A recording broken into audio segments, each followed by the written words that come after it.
अतिथि संविभाग व्रत के अतिचार गिना है। उसमें क्या लिखा है? सचित्ते पद्म पत्रादौ निक्षेप सचित्त निक्षेप अपिधानम आवरणम। आपिधानम होता तो ठीक था। वो नई प्रति में क्या है? अपिधानम है, लेकिन कैसे बन सकते हैं? ठीक है, कोई बात नहीं।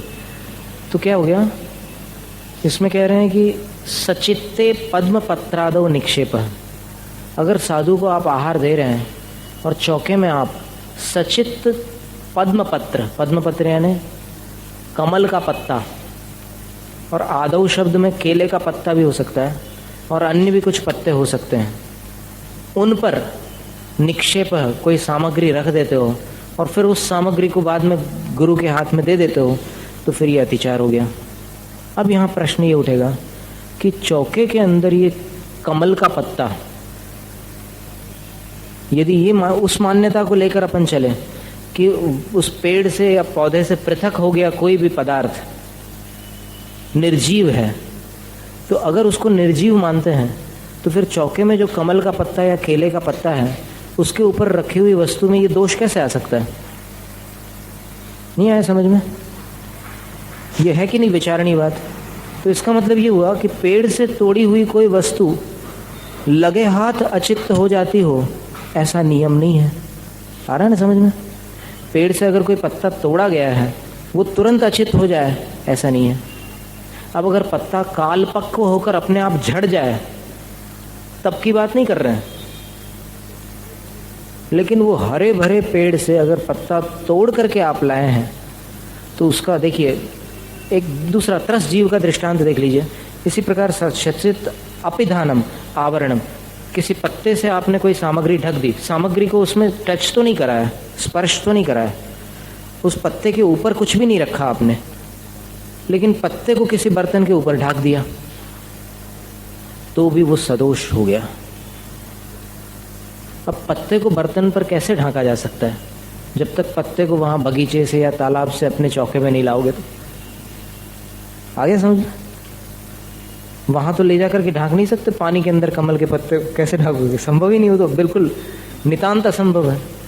तो इसलिए इसमें एक बात समझने की है कि तोड़ते ही साथ कोई चीज अचित्त होती हो ऐसा नियम नहीं है। फिर प्रश्न दूसरा ये उठेगा कि जब एक जीव है उस वनस्पति का स्वामी, कौन सी वनस्पति का? अप्रतिष्ठित वनस्पति का, तो फिर उस पेड़ में भी उसका जीव है और पत्ते में भी जो बिल्कुल अलग हो गया उससे, उसमें भी उसका जीव है। ये बात कैसे घटित होगी? तो उसका समाधान ये है कि जिस प्रकार त्रस जीव का हम उदाहरण दे रहे थे कि किसी जीव के शरीर का कोई हिस्सा यदि दुर्घटनावश या किसी कारणवश पृथक हो जाए तो वो तत्काल निर्जीव नहीं होता। छिपकली का उदाहरण बहुत स्पष्ट है। उसकी पूंछ अलग फड़फड़ाती रहती है और फिर यंत्रों से देखा जाए और फिर कुछ लोगों को आंखों से भी दिखता है, जिन्होंने कुछ ऐसे अभ्यास किया या फिर सहज रूप से बचपन में बहुत से बच्चों को दिखता है। एक ब्रह्मचारी जी ने हमसे बताया था कि मैं जब छोटा था तब मुझे दिखता था वो, जैसे छिपकली की पूंछ वहाँ है और छिपकली कहीं और है, तो उसके बीच में ऐसे प्रकाश की रेखा दिखती थी मेरे को बोले। और आज तो वो किरलियान फोटोग्राफी आ गई और फिर यंत्रों से बिल्कुल स्पष्ट वो चीज़ आ जाती है, उसमें फोटोग्राफी में आ जाती है। नहीं तो क्या हो गया?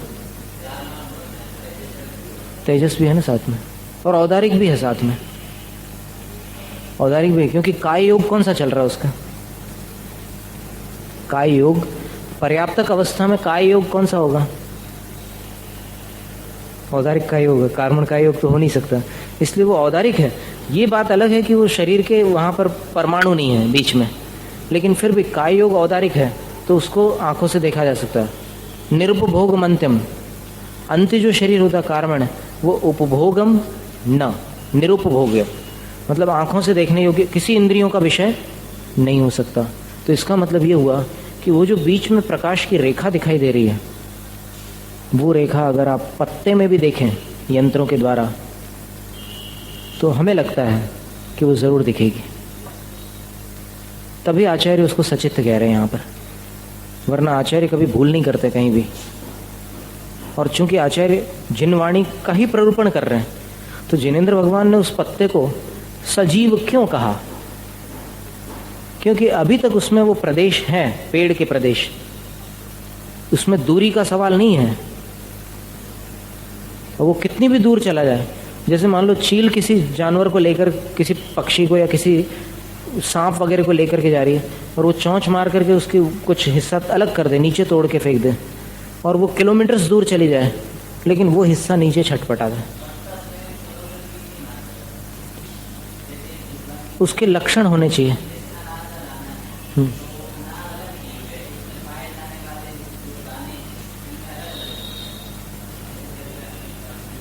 उसके लिए लेकिन आगम का आधार होना चाहिए, क्योंकि अलग जीव का जो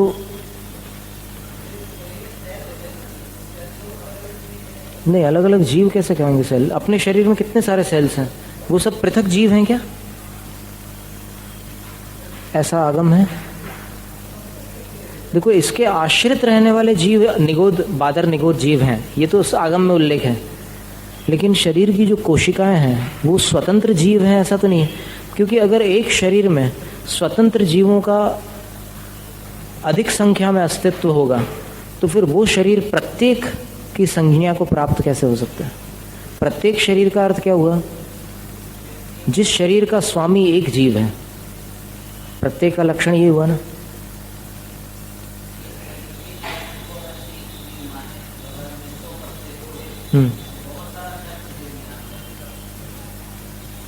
कथनचित तो दिया ही है।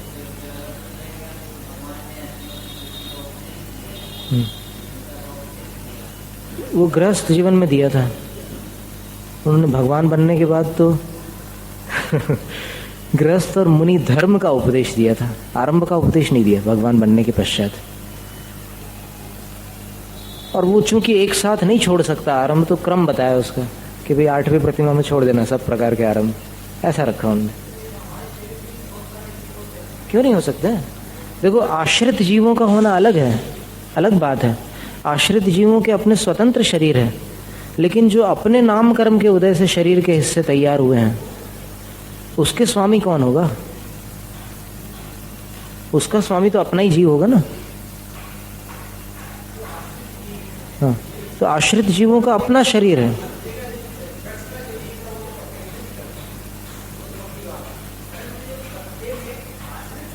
हाँ, उनकी विराधना होने में कोई होती है, हो सकती है, लेकिन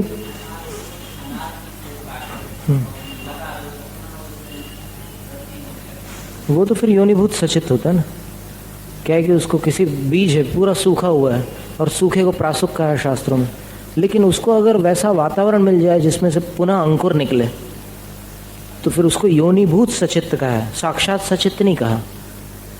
मतलब वहां पर सचित्त की योनि बन जाती है, उत्पत्ति स्थान। तो अगर मुनक्के का बीज अगर उसमें डाल दिया जाए खेत में, और उसको खाद पानी और मिट्टी मिल जाए बरोबर, तो फिर उसमें से अंकुर निकल आता है, और तब वो सचित्त होता है वास्तव में। और इसीलिए तो सचित्त त्याग प्रतिमा में जो दूसरी गाथा है उसका स्मरण करिए आप। जो वज्जिज्यदि हरियम तर्ण पत्त पवाल कंद फल बियम, हरियम लिखा साथ में।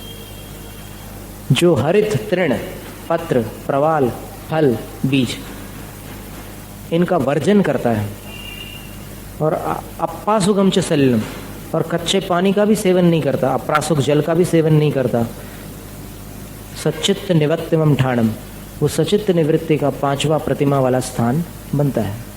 ऐसा है।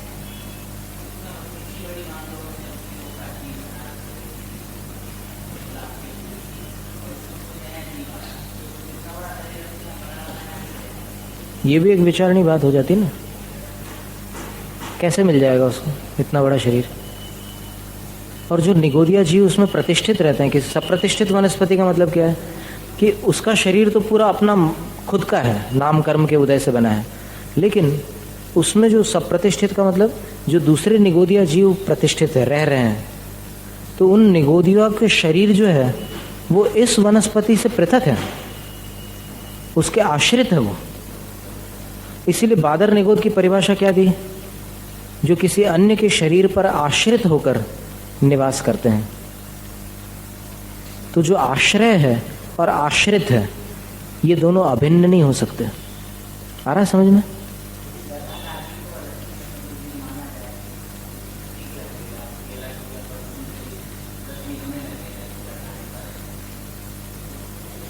नहीं, इसमें शंका ये उत्पन्न होगी कि वो पूरा कमल जो है वो पूरा 1000 योजन का एक जीव है, उसकी पंखुड़ियों को अपन अलग अलग नहीं मान सकते जीव, तो फिर बाकी वनस्पतियों में भी वैसे ही तर्क लगाना पड़ेगा ना, वैसी युक्ति लगाना पड़ेगी।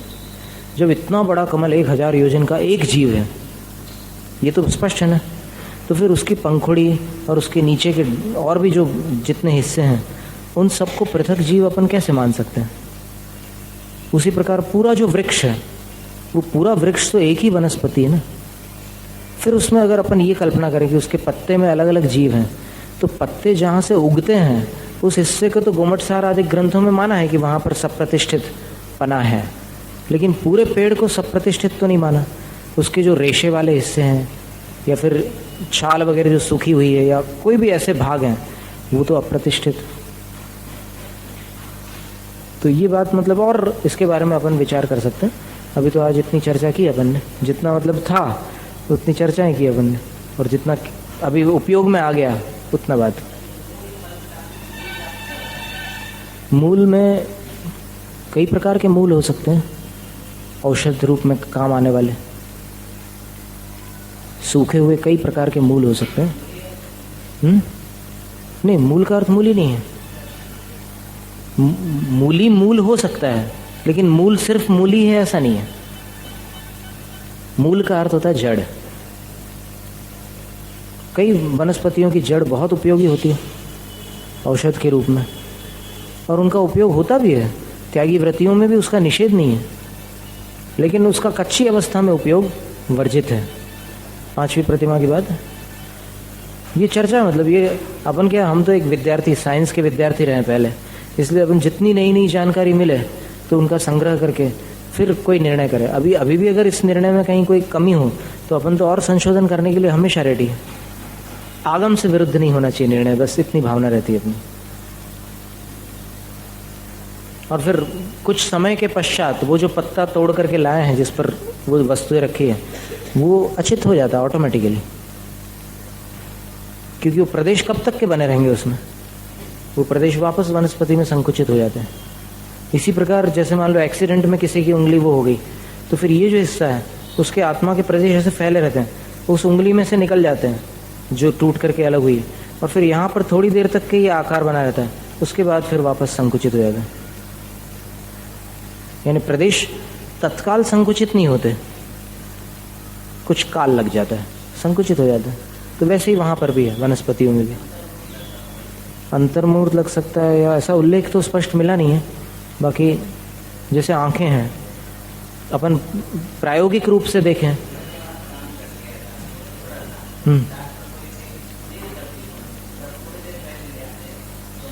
वही बात है, आंख में भी 3 से 6 घंटे तक के मरने के पश्चात वो आंख किसी के उपयोग में आ सके, उपयोग बोले या कुछ भी बोले अपन, मतलब वो आंख मरती नहीं है।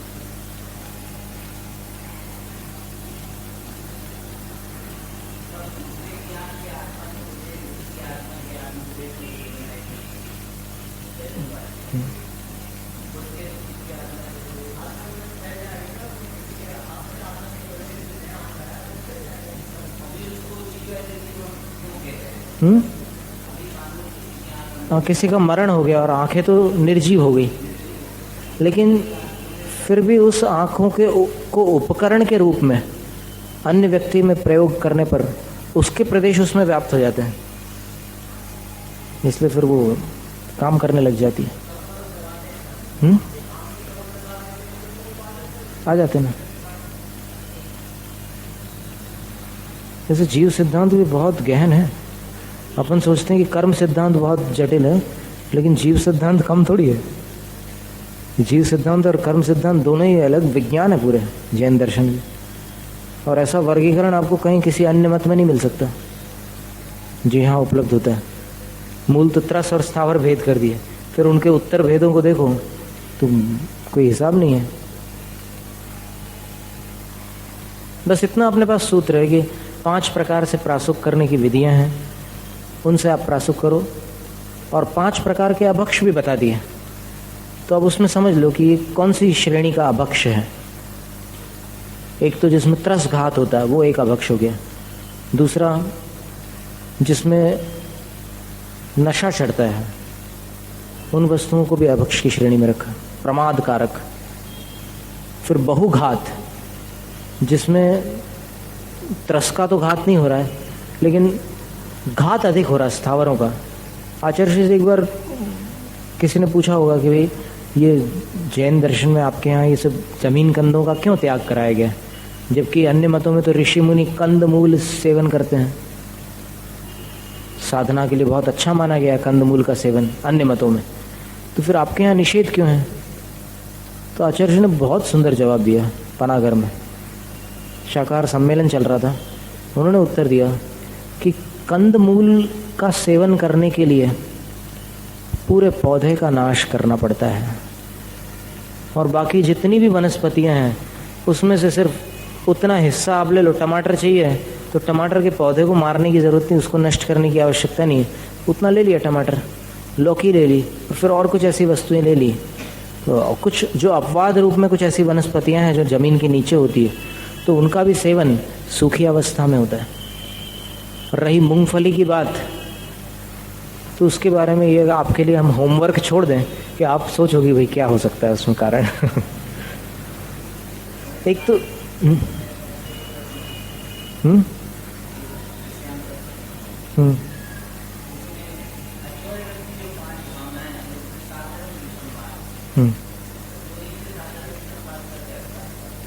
कभी कोई चीज किसी की बिना पूछे कोई ले ले, और फिर बाद में वो बोले कि तुमने कैसे उठाई, और वो बोलने लग जाए कि मेरी है, तो ये जो विवाद हो जाता है इन बातों को लेकर, संभव ऐसी कषाएं आ सकती है, तो ये जो विवाद होगा तो चोरी का दोष आएगा। ये भावनात्मक हो गया, वो द्रव्यात्मक हो गया।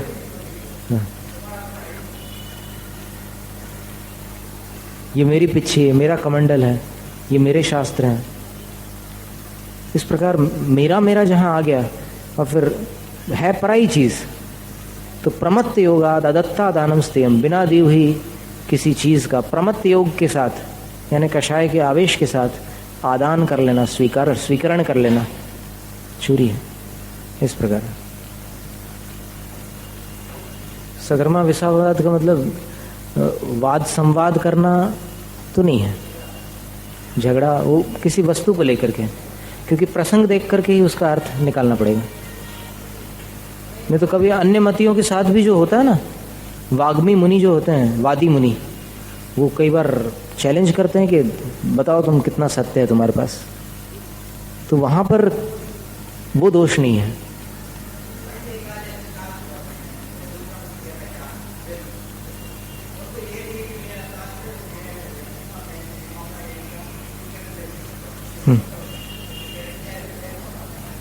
वो तो ये तो मूर्छा का अभाव हो गया। मूलाचार प्रदीप में दिया है कि अगर सिद्धांत ग्रंथ भी किसी के साधु के पास रखा हो और वे ये मान उसको परिग्रह मूर्छा करने लग जाए, तो बोले परिग्रह का दोष आएगा। तो चोरी का दोष ऐसा है कि बिना पूछे किसी और की सामग्री होनी चाहिए। क्या है कि चोरी उसी क्षेत्र में लागू होती है जहां पर लेन देन का व्यवहार है। लेन देन का व्यवहार जहां नहीं पाया जाता, वहां अगर कोई चीज आपने ली हो, जैसे सांस ले रहे हैं आप, तो ऐसा तो नहीं है कि भाई कोई ऑक्सीजन दे तभी सांस लो। वो सांस तो सहज रूप से है, पूरी हवा भरी हुई है कुदरती, तो सांस लेने पे चोरी का दोष नहीं आता। चोरी का दोष तब आता है जब वहां किसी और की वस्तु हो और फिर उसको आप बिना पूछे राग पूर्वक, कषाय पूर्वक ग्रहण करें, तो लोभ के साथ।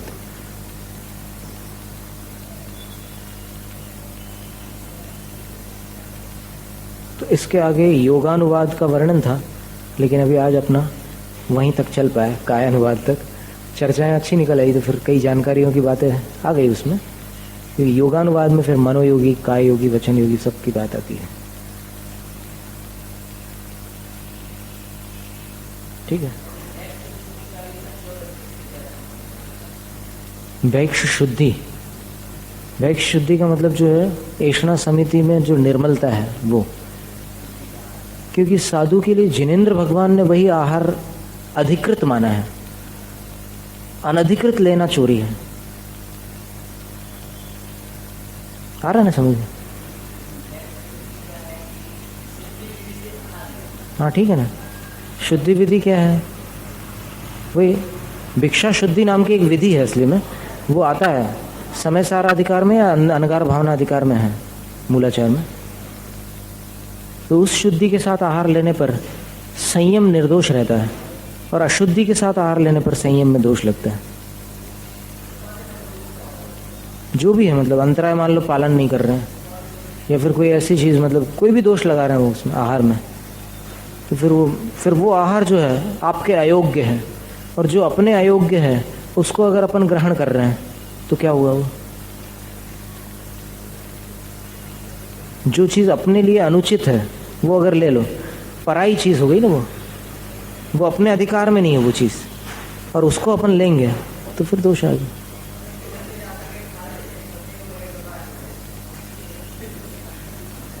वो बच्चे लोग करते हैं, इन्वेड करते हैं, मतलब किचन पर हमला करते हैं मौका मिलते।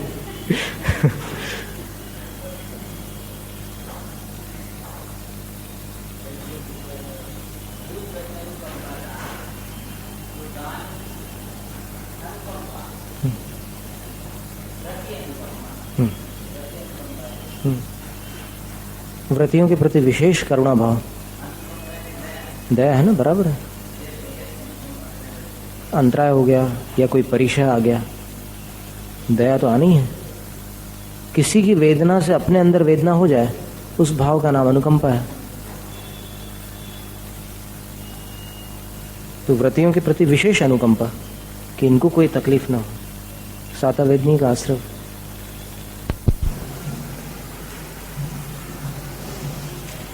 आठवां सूत्र है सर्वार्थ सिद्धि में, पहले अध्याय का, संख्या प्ररूपणा। मार्गणाओं में इस समय अपन पढ़ रहे हैं।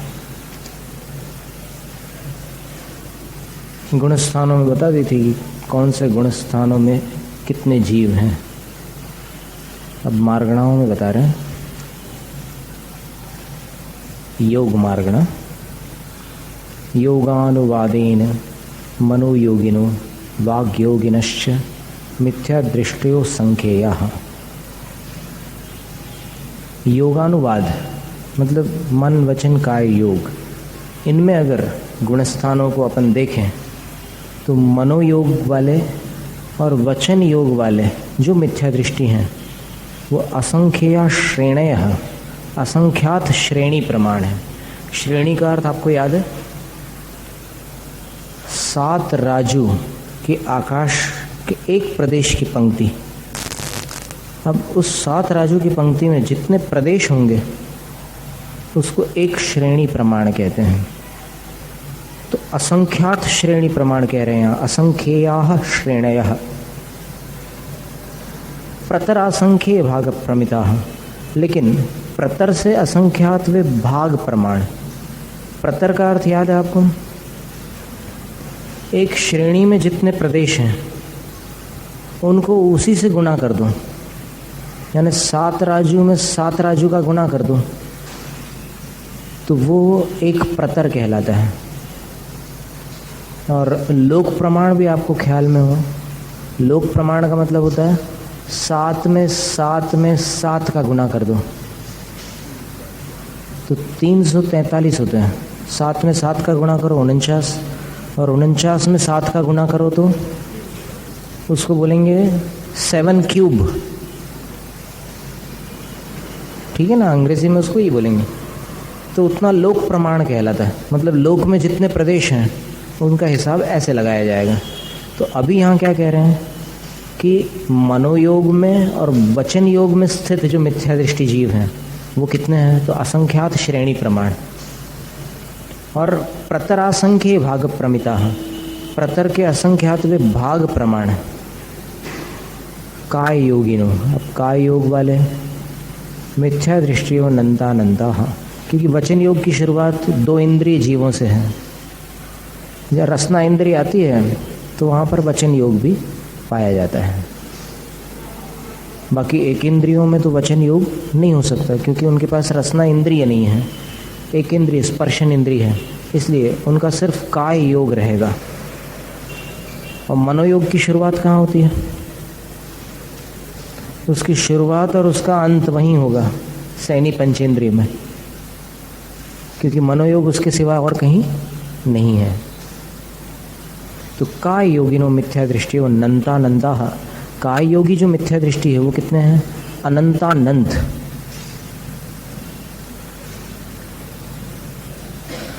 अभी जो चर्चा थी निगोद शरीर के बारे में, वो असंख्यात नहीं होंगे लोक में, अथवा असंख्यात हो भी तो वो फिर सूक्ष्म परिणमन के कारण एक दूसरे में स्थान प्राप्त करने वाले असंख्यात हो सकते हैं।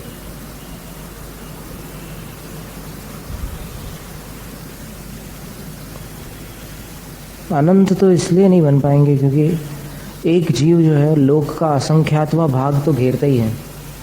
असंख्येय भागादिषु जीवानाम, जीवों का जो अवगाहन होता है वो लोक के असंख्यातवे भाग में ही होता है, और वो असंख्येय प्रदेशादिषु जीवानाम भागादिषु प्रदेशादिषु, तो उतने प्रदेशों में तो जीव रहता ही है। इसका मतलब ये हुआ कि वो जो भी निगोद शरीर होंगे वो असंख्यात प्रदेश में ही रहेंगे, क्योंकि जीव का जगन्य अवगाहन उसी में है, तो वो नियम हो जाएगा। अब इसके बाद त्रयाणाम अपि योगी नाम, अब तीनों योग वाले जो जीव हैं उनके शासन सम्यक दृष्टियादय संयता संयतांता, शासन दूसरे गुणस्थान को आदि ले लो और संयता संयतांता माने 5वें गुणस्थान पर्यंत, दूसरे से 5वें गुणस्थान वाले 3 योग वाले, मन मनोयोग वाले या वचन योग या काय योग वाले, वो कितने होंगे? तो कह दिया पल्योपम असंख्य भाग प्रमिता, पल्योपम के असंख्यातवे भाग प्रमाण। अब ये पल्योपम जो है कालवाची है, और श्रेणी प्रतर और लोक ये क्षेत्रवाची है, लेकिन फिर भी संख्या का प्ररूपण करने के लिए उसमें प्रदेशों की गणना कर लेते हैं कि उतने असंख्यात प्रदेश जितने होंगे एक श्रेणी में उस हिसाब से ले लेते हैं। फिर इधर काल में क्या? काल में समय है। पल्योपम असंख्य भाग प्रमिता मतलब असंख्यात वर्ष तो कम से कम होते ही हैं उसमें, तो असंख्यात वर्ष प्रमाण जो काल है पल्योपम का असंख्यात व भाग, उसमें असंख्यात समय होते हैं, तो वो वाला असंख्यात यहाँ लेने का है। पल्योपम में भी असंख्यात समय होते हैं, लेकिन वो वाले असंख्यात को नहीं लेना। पल्योपम के असंख्यातवे भाग में जितने असंख्यात समय होंगे उसको लेना है। आए समझ में?